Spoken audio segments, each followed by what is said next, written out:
Mr. Tucket. Now we're at chapter 8. Chapter 8. That's all I'm going to read tonight. This is chapter 8.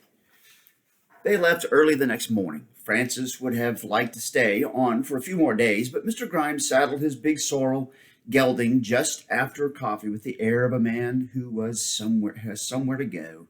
And Francis, stiff or not, knew better than to make any other suggestions. Come on up, Mr. Tucket. Let's see how old Footloose carries double. As it turned out, old Footloose carried double almost as well as he carried single. Francis was given the job of holding the rope that led back to the pack mules. They followed nicely, showing none of the stubbornness Francis thought mules were supposed to show, and under a lightly clouded sky, they made their way at a slow walk toward the southwest. If Francis had expected a lot of conversation as they rode, he would have been sadly disappointed. Mr. Grimes was of the thinking that when he had something to say, he said it, usually with a bit of pepper thrown in. But when there was when there wasn't anything to talk about, 2 or 3 hours might pass without a word coming from his bearded face. Francis had close to 100 questions he wanted to ask, but he didn't say anything for nearly 2 hours. In that time, they had passed out of the main part of the pine forests and were winding down a dry-bottom canyon. It was an extremely pleasant place, even without water. Both sides of the canyon were of gray rock and were high enough to keep the mid-morning sun from reaching Francis's back. Occasionally, he could hear magpies chattering, and twice he heard the drumming of grouse beating their wings on rotten logs. Even the sound of the sorrel's shod hooves ringing off the rock walls seemed natural and nice. There was something bothering Francis, however, that kept him from enjoying these things that he might have. Part of it was Rebecca, and not knowing about her. But it was Mr. Grimes that upset him more, and finally, as the sorrel brought them out of the canyon and back into the sun, Francis spoke up.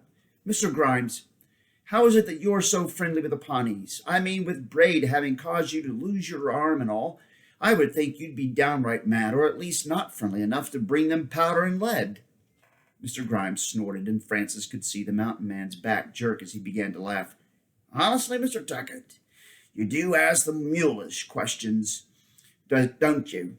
I'll bet you spent the rest of your days looking gift horses in their mouths. What do you mean? You want me to answer that, or would you rather figure it out for yourself? The mountain man said. It seems simple to me. If I hadn't been friendly with the Pawnees, as you put it, you'd be back there with a rope around your neck getting whipped. I'm sorry, Francis murmured. It was a dumb thing to ask. But once you asked, Mr. Grimes cut in, I think maybe I ought to answer it. You think I ought to be mad at Braid on account of my arm. Well, Braid can't help the way he was made, no more than you or me. The Pawnees call themselves the people. They live with the land. If you put it in our talk, that means they live by nature, the same nature that makes a she-bear gut you if you mess with her cubs. Braid costing me my arm is about the same as if a she-bear took it. I couldn't get mad at a bear, and I couldn't get mad at Braid, and I couldn't hate the whole Pawnee tribe because of a mistake. You call losing an arm a mistake? Francis asked. Yes, sir. I should have got Braid before he got my arm. Not doing it was a mistake.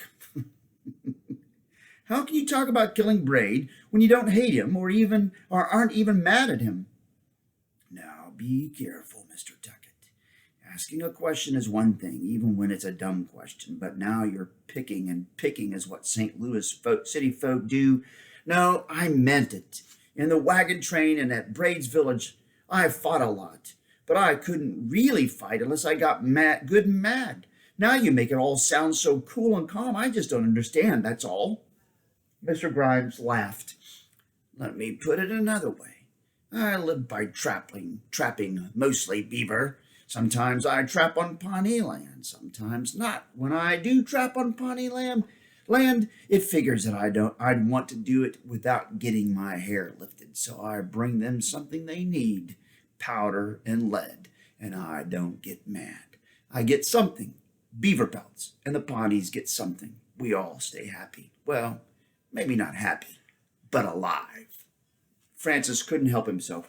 Why do you have to bring them powder and lead? They turn right around and use it on white people like my folks.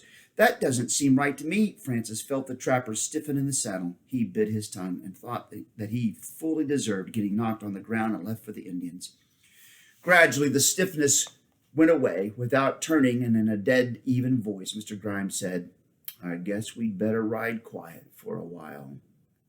For nearly an hour there was only the sound of the sorrel's hooves and the bird calls and their own breathing. Francis called himself many kinds of a fool in that time. When the silence was at last broken, it was Mr. Grimes who spoke. You've been through a lot in the past month or so, and I guess maybe I ought to take that into consideration, I might. No, Francis interrupted, glad of the chance to speak. I was dumb. I'm sorry. I shouldn't have talked that way. Well, I'm going to say something to you that I shouldn't have to say. I'm not a war maker.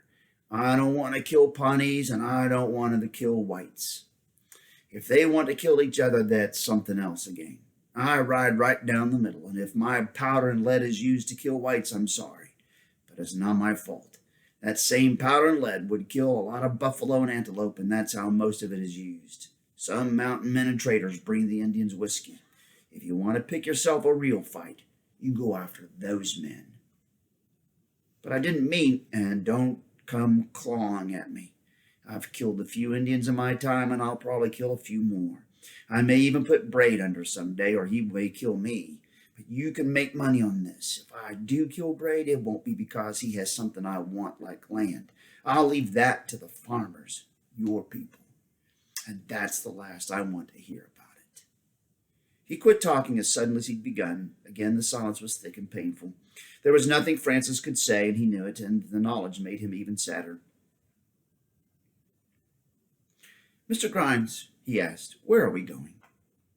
You mean today or next month? Well, today, I guess. I thought if we happened to be going near a settlement of some kind in the next few days, you could drop me off. The mountain man nodded. If that's what you want, we'll be getting to a settlement tonight, or at least the only kind of settlement they have out here. You can drop off there if you want to. I think Standing Bear would be right proud to have you stay a while. Standing Bear? Francis cut in. Who's he? He's the head of the settlement. I was thinking earlier of swinging by there and picking up a horse for you. Of course, now that you want to stop, we'll just drop in and forget about the horse.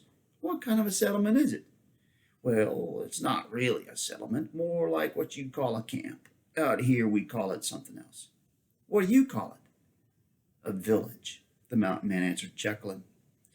Oh, out here, we call it a Sioux village. You sure do pick the funniest places to want to stay, Mr. Tucket. That was chapter 8. All right, hopefully we'll be back for chapter 9 tomorrow, which is going to be a little bit longer chapter. Oh, yeah.